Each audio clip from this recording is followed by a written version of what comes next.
Hey y'all, Craig Wall, Georgia Trapping and Fishing. Well, now that trapping season's over, I got a little bit of time to get out here and take care of a few projects I've been planning on doing for a while, and one of them is getting my old Jeep to run. I bought this old Jeep in 1984, brand new, and I drove it for about 15 years. And once I started having youngins, I couldn't haul them all in the Jeep, so I traded it to my daddy for a Chevy van.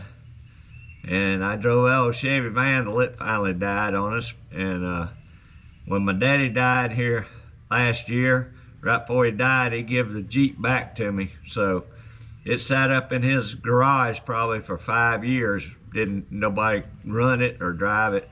And just everything went down on it and got seized up. And so I've been working on it the last few days trying to get this thing back on the road. So I'll show you what we're doing so far. Y'all come on along. All right, well, I tried to get it running, and first thing I realized was it wasn't gonna crank. So I wound up putting a new fuel pump on it and a new fuel filter, and it fired right up, run good. Then I got inside it and I noticed it was dumping water all out in my floorboard. So then I realized the heater core went bad. So I went ahead and shut it off. And I didn't know one thing, I didn't know if it was the heater core to start with. So I put a new thermostat in it. And when I did that, it started leaking again. So I'm not sure if it was just boogered up or what it was, so I went ahead and put a new thermostat housing on it today. And I'm gonna go this afternoon and put all new upper and lower radiator hoses on it, or replace the ones going to the heater core. So these are all new 5/8 hoses. And one thing I learned is when I put these 5/8 hoses on it, when I got down here to where it goes in the water pump's got a 3/4 inch nipple. So we tried and tried, but we never could get it on good and tight. So what I did is I went and bought a 3/4 inch hose, and I'm just gonna put a splicer in it and drop it down from a 3/4 to a 5/8, tighten it down good. I don't think I'll have any trouble with it leaking. So I gotta wait 24 hours for my Permatex to dry up on the thermostat housing, and then I'm gonna pull the heater core out and replace it.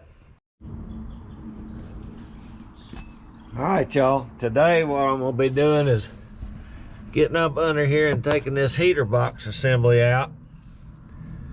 It's kind of a pain, but I've done it before. I'm gonna take the lower box out, and if I can get the upper box out, then I'll get that one out next. But we'll start by getting this out. Okay, what I gotta do is, first thing is disconnect my two 5/8 inch hoses right here that go, this one goes up to the water pump and the bottom one goes over to the manifold. So I have to take these two loose. You have to be real careful not to, booger up that heater core inside. So we'll have to start with doing those two things.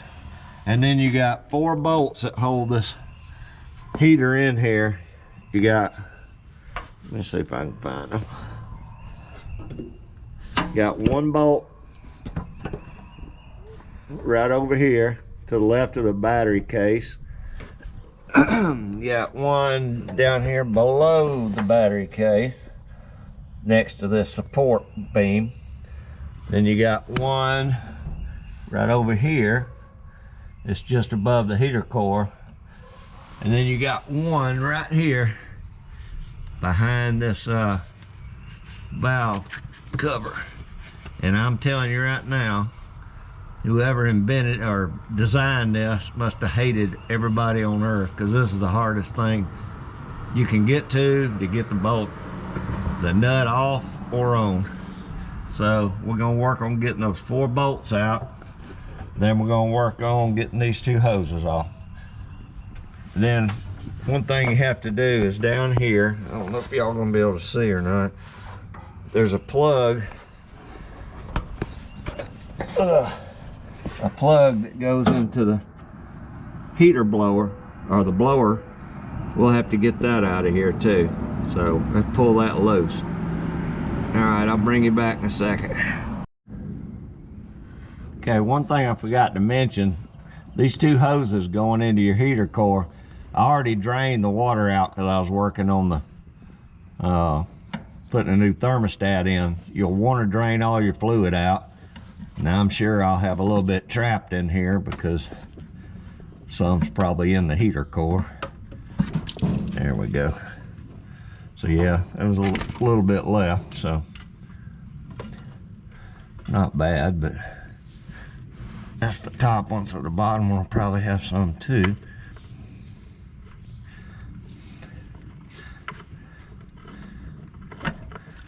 There we go. All right, got those loose. That'll drain on out. And now we can start taking these bolts loose.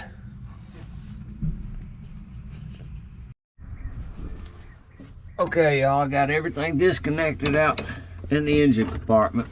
I have to take all these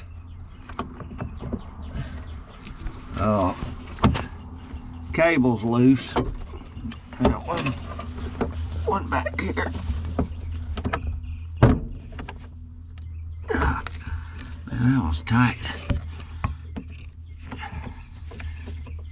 Okay, got that one loose. Alright, I got all new cables ordered for this thing to mount up here on the dash. So I'm not really worried about the cables, just have to have them disconnected. So this should pull out now. I think we'll be ready to pull it out of here. We'll see how we do.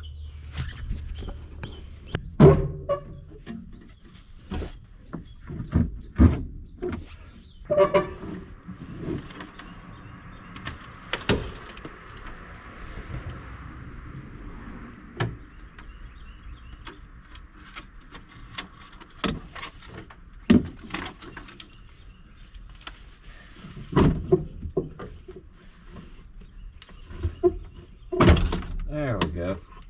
It was hanging on that box up there.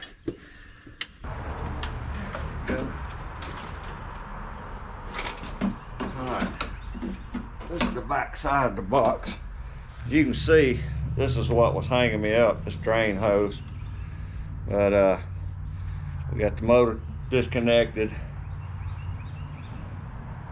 We didn't booger up our heater core. All right, y'all, I got the lower heater housing out, and I've got to take all these little screws out,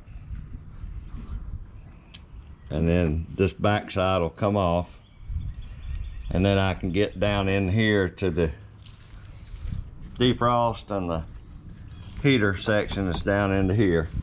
So I'll get these screws off and open it up and let you see it. All right, guys, I got the back off this thing, and this is the actual heater box. It's got one flap right here that goes, it controls the flow. It goes into a little, there we go, goes in that little thing there. It controls the flow coming out of the motor box, and it takes it in here. This will go, if it's set like this, it goes across the heater core, and if it goes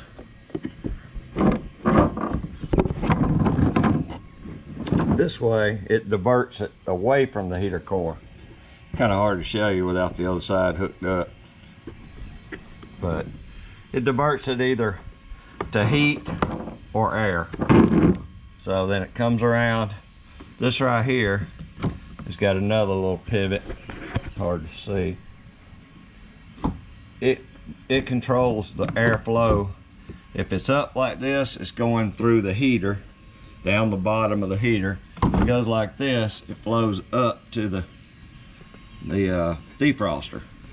So both of those were missing the little push washers on here, push nuts.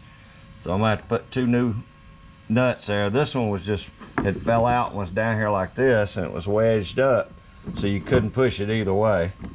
So I did that, and I got all these cables lubed up real good. They move real easy now, so I shouldn't have any trouble with that.